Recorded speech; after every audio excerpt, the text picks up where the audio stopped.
So you're a sophomore in high school and you want to be a dancer because you forget all your problems when you dance, and dancers have the best booties, and sweet booty is important in a culture that values physical over intellectual muscle. Your mom thinks you should be an architect because you have good drawing skills, but in your opinion, doodling in your notebook during class at the Rothschild indoctrination camp known as public school will never prepare you for designing dwellings that people would actually want to live in. You're not sure what your dad thinks because you've never met him, but you think he'd probably want you to do something from your heart, as opposed to, say, working at McDonald's as a robotic functionary enslaved by the corporate machine.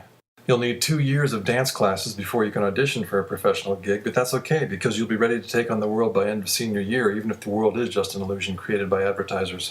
You don't have enough money for your first package of 12 hip-hop classes, so you pay for classes individually, which costs more, but you make it cost less by taking fewer classes and practicing on your own. So you're always playing catch-up in class, but that's okay because it helps you focus, and you need focus because you've been pretty spacey ever since you got 3 vaccines in one day because the school thought it had flu vaccines when it was actually DPT, diphtheria, pertussis, tetanus. You get a job taking tickets at the movie theater where you notice that people seem lost, like they need an answer from the movie screen, but you don't think they ever get it because they always come out with the same blank look on their faces. At home, you look in the mirror to see if you have a blank look on your face, and you don't think you do, but you wish your dad was around to give you an honest opinion because your mom always just says you're beautiful and smart. Can't trust her. You make enough money to take modern, jazz, ballet, even Aikido, where your teacher says he won't teach you if you eat junk food, so you start eating healthy and your face clears up and your energy goes sky high and the bullies at school start to be afraid of you and life is good. You arrive punctually at your appointment with the career guidance counselor, confident that he will greenlight your plan, as he has every year, to rule the world of dance with your amazing original moves, incredible flexibility, and general awesomeness. He listens carefully and says things have changed, the economy is imploding, and arts will suffer first, and even if the economy were good, the vast majority of dancers never get a paycheck, and even dancers who make it have very, very short careers. He suggests turning your physical prowess into gold by working as a security guard for a private corporation like Walmart, guarding products made in China from Americans impoverished by a debt-based currency instituted by the very banks who own the Chinese companies pumping out the products you're guarding. Or you could work for the government, specifically for the TSA, and you wouldn't have to worry about carcinogenic radiation from airport naked body scanners because now that America is gradually turning into a police state, you have the option to work at any bus station or train station in America.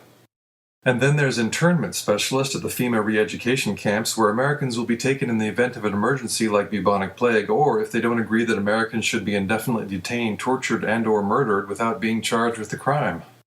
You don't want to live in a Solzhenitsyn novel. You thought the Gulag Archipelago was history, so you thank him politely and leave, and on your way home you check Craigslist, and it turns out your career guidance counselor may have been right. There are all sorts of ads for security guards and TSA and FEMA guards and of course straight-up military, but no paying gigs for dancers.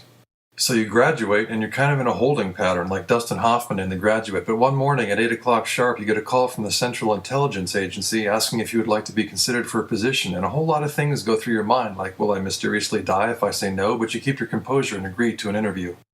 The first interview on the top floor of a local high-rise goes surprisingly well, the handsome young man professing a burning love for his country in a long speech touching on motherhood, apple pie, and massive threats from brown people, yellow people, and other unidentified people just when the American empire is in the heyday of its triumph against communism, fornication, and mayhem. He sets up an interview with his supervisor, and you wonder what kind of intelligence agency would hire a dancer to gather intelligence, but you figure working for the government might not be totally bad because you can make enough money to start your own dance company and choreograph your own shows and dance until you're dead.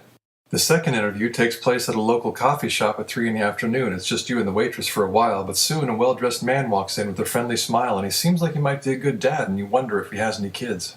He sits down and orders a black coffee, and when the waitress leaves, he says, "We got your name from your Aikido teacher. He's one of our recruiters." You're not sure what to say, so you say nothing. And then he says, "Let me start by stating the agency's official position." Then he laughs and says, "Never mind, I'll tell you the truth. The truth is that the idea that other countries should live according to the dictates of the United States is at best distasteful and at worst loathsome, but this is the world we live in, and our government will continue to pursue this path until it has achieved one of 2 outcomes, world peace or world destruction." The waitress brings his coffee and heads back to the counter, and he says, "Am I authorized to tell you the truth in this meeting? I am not. I am telling you the truth because it's best that you know what's really going on before you make any life decisions. I was young once, and I wish I had known the truth." You're still not sure what to say, so you keep your mouth shut, and he leans forward and says in a quiet voice, "We need people willing to die for the idea of freedom, even though actual freedom doesn't exist and will never exist. Are you willing to die for the idea of freedom?" You say you don't think you are, and he says, "Do you want to know your salary?" And you say, "I don't even know what you want me to do except die." And he says, "You'll be trained with a sniper rifle to retire targets from very, very long distances. No danger to you." And you say, I thought you said I could die, but besides that, I don't want to kill anyone, even from long distances. And he says, everybody dies, it's just a question of when. That bounces around in your brain for a while, but you know for sure you'll never kill anybody, so you figure the meeting's over. But then he says, I know where your father is. He works for the CIA, and if you join us, I will take you to him. He slides a photo out of his wallet and lays it on the table. You look at your father smiling in the middle of a hot jungle, and the only thing you can think of to say is, does he kill people? And the agent nods and shrugs, it's the CIA.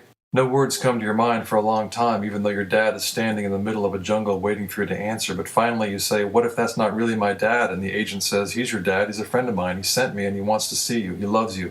You say, how come he never contacted me if he loves me so much? And he says, because he was recruited by the agency just after he got your mom pregnant and he didn't want to put either of you in danger.